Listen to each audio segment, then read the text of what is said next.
I'm Pastor Tom, and welcome to the Sunday Sermon. You got to move, you got to move, you got to move, you got to move, you got to move, child, you got to move, you got to move, 'cause when the Lord gets ready. This is Genesis chapter 41, verses 1 through 16. 2 years later, Pharaoh had a dream. This is what he dreamt. He was standing by the Nile, and out of the river there came 7 cows. They were sleek and fat, and they grazed in the marsh grass. And then 7 other cows came up after them, ugly and gaunt. And they stood by the first cows on the bank of the Nile, and the ugly and gaunt cows actually ate the 7 sleek and fat cows. Then Pharaoh woke up, rolled over and went back to sleep, and dreamed again. This time there were 7 ears of grain coming up on a single stalk, plump and good. And then behold, 7 ears, thin and scorched by the east wind, sprouting after them. And the thin ears swallowed up the 7 plump and full ears. Then Pharaoh awoke. Whew. Oh, it was just a dream. But in the morning, his spirit began to become troubled. And so he called for all of the magicians, the wise men in Egypt. He called them to come to him, and he said to them his dream. But none of them could interpret it. Then the chief cupbearer said to Pharaoh, kind of hate to bring this up, but you were really mad at me once. You were furious with me, your servant, and you put me in confinement in the house of the captain of the bodyguard, me and the chief baker, and we each had a dream on the same night, the baker and I. Each of us our own dream with its own interpretation. And it happened that there was a young Hebrew man there who was a servant of the captain of the bodyguards. So we told our dreams to him, and he was able to interpret the dreams for us, each one of us receiving the correct interpretation for our own dream, so that it happened to each of us just as he said. Me, you restored to my office; the baker, you executed. So Pharaoh called for Joseph. They hurriedly brought him out of the dungeon, and when he had shaved himself and changed his clothes, he came to Pharaoh. And Pharaoh said to Joseph, I have had a dream, but no one can interpret it. And I've heard it said that you, when you hear a dream, can interpret. Joseph said to Pharaoh, it is not me. God will give Pharaoh a favorable answer. One of the things that you see sort of developing, rising to the fore in ideas about what happens after we die, right? The earliest ideas out there is some kind of land of the dead, but there's not a lot of conversation about it. Sometimes it's described in negative terms, like you don't have anything to do in Sheol. There's no planning or activity. Sometimes it's described or thought of in other ways. The Egyptians had a fairly robust view of the afterlife, which is why they had embalming, because the idea was that you sort of embalm the body and then it kind of goes along into the afterlife. By the time we get to the time of Jesus, there's developed this very strong notion of reward. Like if you've suffered in this life, you'll be rewarded in the next life. If it was hard in this life, it gets better in the next life. So you get this idea. And so we come to think about heaven in those terms, in terms of the reward that we're going to get. I'm going to go on to my eternal reward. And you and I, of course, have this wonderful picture of that, which somehow involves us sitting on clouds with harps, right? And I've been told, so Gary Larson, the cartoonist, says that in heaven, everyone gets a harp. But those who go to hell, they all get accordions. So don't know if that's true or not. But so there's this image that we have about heaven, and it's peaceful and it's restful and it's all like, and there's apparently a lot of soft things to sit on. This is how we think about it. We're going towards our reward. And so this, in many ways, reflects how we like to think about stories in general. We like stories that end with the hero winning. You know, the heroine gets the reward in the end. The bad guys get theirs. Everything turns out okay. Whatever that is, you know, whether you're reading Jane Austen or whether you're reading, Tolkien, there's the great ending. It ends well for the heroes, and that's what we want. We don't want it to end badly. And so here we have this wonderful story about Joseph that's been told forever. So the story gets passed on. Nobody knows for sure when Genesis actually is written down. I mean, what we can tell from the text is that Genesis is two sources, probably two written documents that then are brought together by somebody who doesn't want to lose anything, and so he just kind of stitches them together. He doesn't really, he doesn't try to harmonize them. This, by the way, is why there was always this little bit of language of confusion with when Joseph goes to prison. Is the prison run by Potiphar? Because the text talks about him being sold to the captain of the guard, and then names Potiphar, and then the captain of the guard is also talked about sometimes as being the warden, but in other times the keeper of the jail is called the keeper of the jail. So it comes from these two sources, and the person who's kind of bringing Genesis together for us wants to honor the sources. He doesn't want to, make a choice between them. He just wants to go, here's what's been passed on. That kind of reverence for tradition is really a blessing, actually. But what that tells you and me is that these stories have been around for a long time. Presumably Genesis is written sometime between the year 1000 and the year 500 BC, but I would guess sometime in the 600s or 700s. But this is an ongoing argument, and I don't think anyone will know. We'll ask when we get to heaven, right? Meanwhile, it's the fodder for people getting their PhDs. I don't know. It's just a thing. So the stories get passed on. They're told and retold. Storytelling is a very important thing. People are good at storytelling in cultures that don't have a lot of literacy. Even Homer, right? Homeric epics, those were immensely long. And yet Homer knew so many of them and could just recite them from memory. So this is a very common thing, the power of oral tradition. The stories get passed on, and they come from the deep past. So the time of Joseph would be, 1700 BC, something like that. But in this story that gets passed on, right, our hero wins in the end. Isn't this exciting? This is so good, right? It starts out bad, right? He faces struggles, but he's plucky. I don't know, for some reason he reminds me of Annie, right?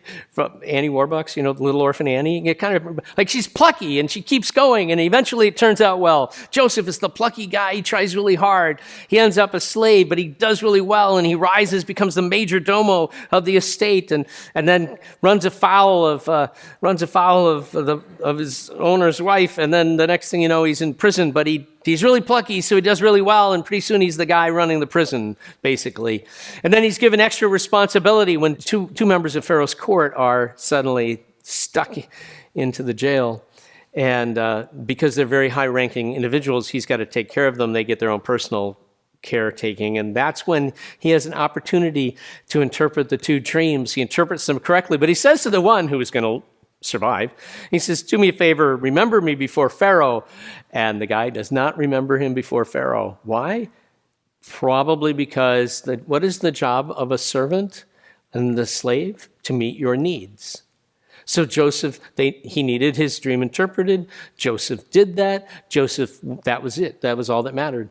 Joseph didn't count. What counted was that Joseph met the need of this man. So he didn't think about Joseph. He forgot all about him for 2 years, doesn't even think about him. And only when Pharaoh has a dream, only then does it come back into his mind, oh yeah, there was this guy. I should probably mention that to Pharaoh. Oh, wait. Boss, I really hate to bring this up, but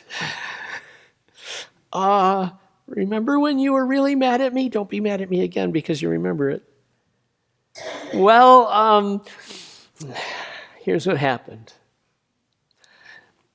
So there are certain aspects about Egypt that are actually known from archaeology. So one of the aspects known is that dream interpretation was a big deal. There's actually apparently an ancient text of some kind. I don't know if it's a papyrus or if it's a lot of times you have these, they're called steles. There's like a big piece of stone and they write stuff on it and they'll put history on it or stuff like that. But anyway, this is one of these documents that has survived to this day, which is stunning to think about it. It's actually a book of dream interpretation. It has all these stuff like, if you have a dream of this is what that means. So dream interpretation was a really big deal in ancient Egypt. Some cultures are very, very oriented towards dreams. Others aren't. There are cultures where the question in the morning that children are always asked and are learned to be asked is, what did you dream last night? And so people learn in those cultures to pay attention to their dreams, to remember their dreams, and to hold on to their dreams.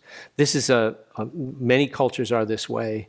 I just heard, I don't know if this is true or not, but I heard a thing where someone was saying that Edison, what he would do is he would take a nap during the day, but he did it in such a way that when he would get into that dream state, he held like a metal ball in one hand, so he'd fall asleep and he'd be in that dream state, and then when his body would start to shift to the deeper sleep past the dream, and his body would relax, it would drop the ball on the floor and it would make a noise and wake him up. So he would be able to remember his dreams, remember the things that were happening in his head then, as a way of sort of gaining insight to figure stuff out.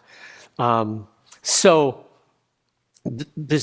ideas of dreams as important ways of accessing information is very old, but in Egypt in particular, we know it was very important. So the idea that Pharaoh has had a dream, now you understand the first dream he has, he's like, he wakes up, goes back to sleep, has a similar dream, wakes up, and he goes, just a dream. You've had that experience, right? Where you've had some dream and it's just like,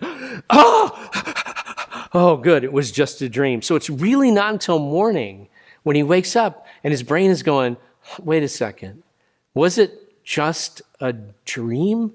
And as he's thinking back about what he dreamt, it's bothering him. So he's calling those who would be the ones equipped to interpret dreams, the magi and the philosophers, and they can't help him. Now, I'm sure they were throwing out interpretations, but there was something about those interpretations that for Pharaoh, it didn't ring true. It's like when he would hear it and he'd go, that's not it. Because there'd be something that would happen. He would go like, This is where you get the cupbearer. I hate to remind you of when you were so angry at me. I'm really sorry. I didn't mean to do it. I've tried to be good ever since. I mean, can you imagine this poor guy's been on pins and needles for 2 years, right? Okay, don't mess up. Don't do whatever that was again. What was that anyway? I don't even know. I'm just going to be super careful. But there was this young Hebrew guy, and he interpreted for us, and the interpretations were right. Maybe he could help. The text actually has this wonderful turn of phrase, and Pharaoh sent and brought. So that means that you have to send somebody to bring Joseph. He doesn't just call down and go, hey, send Joseph up. It's like somebody has to go to the prison and get Joseph. And then the text says this. After Joseph had shaved himself. Okay, so this is important because the people you think about where Egypt is and then go east, so the Easterners, which would include Semitic peoples like the Hebrews, they had hair on their heads, usually long beards. That's just how it was. But the Egyptians, they did not do that. They shaved all of the hair off their bodies because this was just from a hygiene standpoint, this prevented lice and fleas. And they were in an environment where there's a lot of those. That's why one of the plagues is fleas in the text of Moses in Exodus, because there's just a lot of fleas, so that they would just always be that way. So there was no way someone was going to come into the court, into the presence of Pharaoh, who was not completely and fully shaved. And so this is not a quick process to bring Joseph in.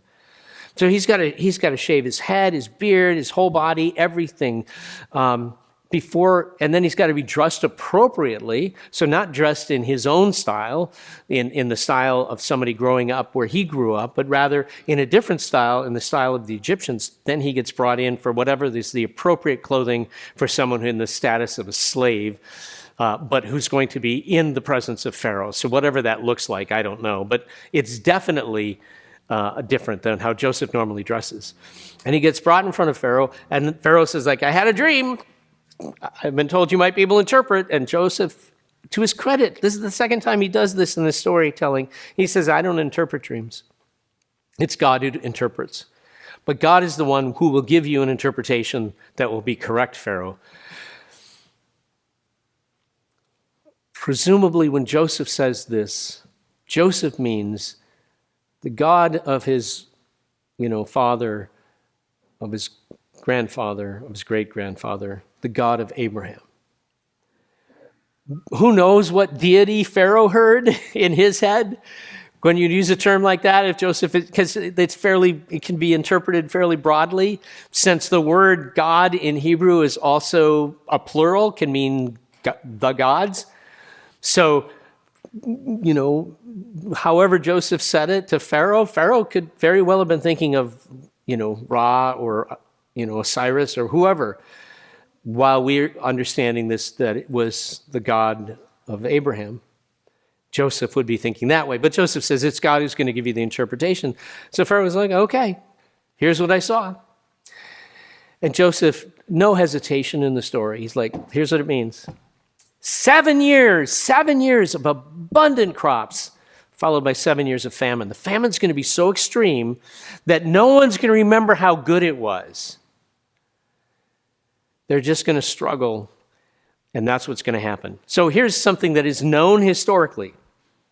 So there's been a lot of archaeology in Egypt. So one of the things that's known is there are cycles of good years and bad years in Egypt. It wasn't actually uncommon for this to happen from about probably almost 1,000 years before the time of Joseph. There's actually a stele, like one of these rock pillars. It's called the famine stele. It's a list of the different famines that showed up during a certain reign of a certain king back then, including, and besides that, there's also other texts from Egypt where they talk about famines. There was a famine this year and what they had to do to try to feed people. So this is not weird.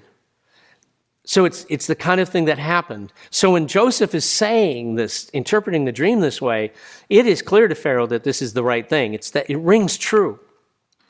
And then Joseph does something really interesting. So remember, Joseph he's plucky, He's got gumption, or maybe more accurately, he's got chutzpah, because he suddenly says, "And Pharaoh, here's what I think you should do." Now understand, this is a non-Egyptian slave who just got brought out of the dungeon to interpret a dream going, "Pharaoh, here's what I think you ought to do." He says, you need to put somebody in charge who's going to gather 20% of everything that is grown and raised in the next 7 years, bring it all into storehouses, so that during the following 7 years, there is food for the people. And you'll be able to feed folks as they need. And this will make Pharaoh powerful and wealthy beyond imagining while taking care of the people of Egypt. And Pharaoh's thinking to himself, well, this sounds like a good idea. And as it turns out, the archaeology shows that there are these old Egyptian sites where there are these giant granaries where they would store food in very much the way the story describes. So it's possible it was already something they were fairly used to doing anyway, but Joseph is laying it out. Here's what needs to happen. And Pharaoh, to his credit, thinks it's a good idea. I'm sure he said, Joseph, I'm glad I thought of this, but you know what I think we should do is... So why in the world would Pharaoh put Joseph in charge? This is a thing that has, that's the place where a lot of people with the story goes, that seems improbable. That this guy, Pharaoh's just met him and he's going to put him in charge of this big project. Why would he do that? That seems really silly. Especially because he's not an Egyptian, to give him that kind of power and authority in the country, to make him, well, the term we use would be the vizier, the Grand Vizier of Egypt. So vizier, V-I-Z-I-E-R. Think prime minister. So the Pharaoh's in charge, just like the Queen of England is the head of England, but the person who actually runs the government is the prime minister. So think of it that way. So the Pharaoh doesn't run the government. Pharaoh has somebody appointed to run the government. Pharaoh's just in charge of everything. So that's this job description. We know this job existed in ancient Egypt. Again, there's all this archaeological evidence. Sometimes there was one for the whole country of Egypt. Sometimes there were more than one. They would have regional viziers. But this is actually known to be a thing. So why in the world would Joseph do this? Or why would Pharaoh appoint this guy to the job? This is just speculation on my part, but I'm thinking to myself, well, this is ringing true to Pharaoh, but if he's any politician at all, he knows that if it doesn't turn out the way it's been predicted here, people are going to be a little upset. And he'll want somebody to blame. And so that's a good way to do it. Put Joseph in charge. If it turns out well, Pharaoh gets the credit. If it turns out bad, blame Joseph, right? So I'm guessing that's the political calculation going on there. However, we do know, again, from the archaeology, that in particular in the dynasty, what's called the Hyksos dynasty, it's right around this time period, the Egyptians often had people who were not Egyptians in very positions of power and authority.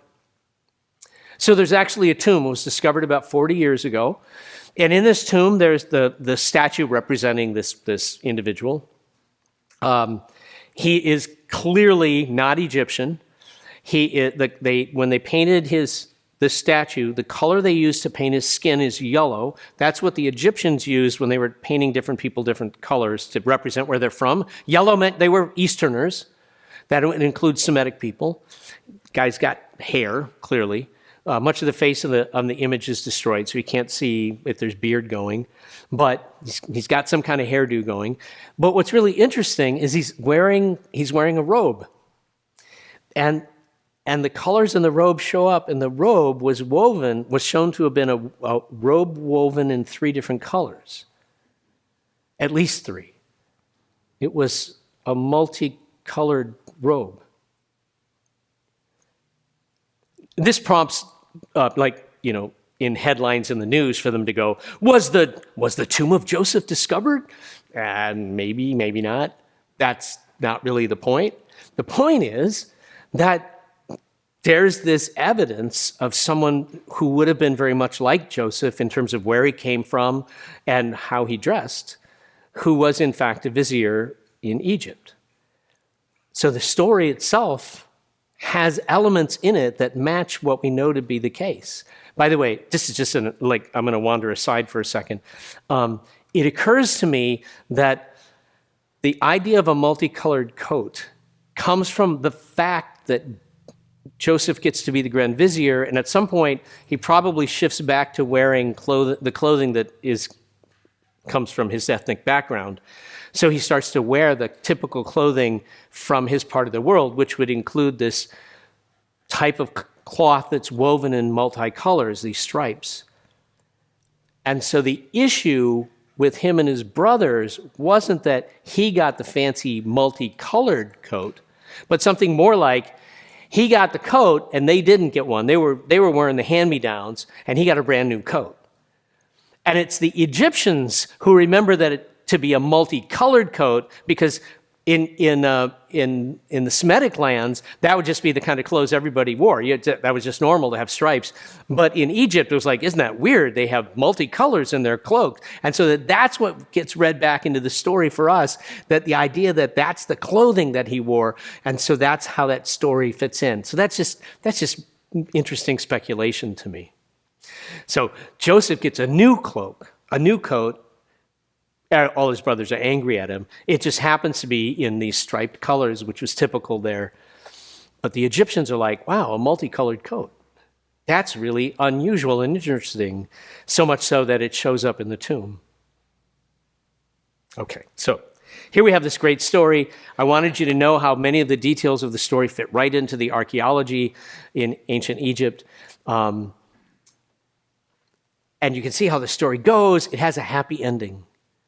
Pharaoh makes him the grand vizier of Egypt, puts a ring on his finger, gives him a chariot, gives him a wife, gives him property, gives him power. You're my number 2. No one's more powerful in all of Egypt except me.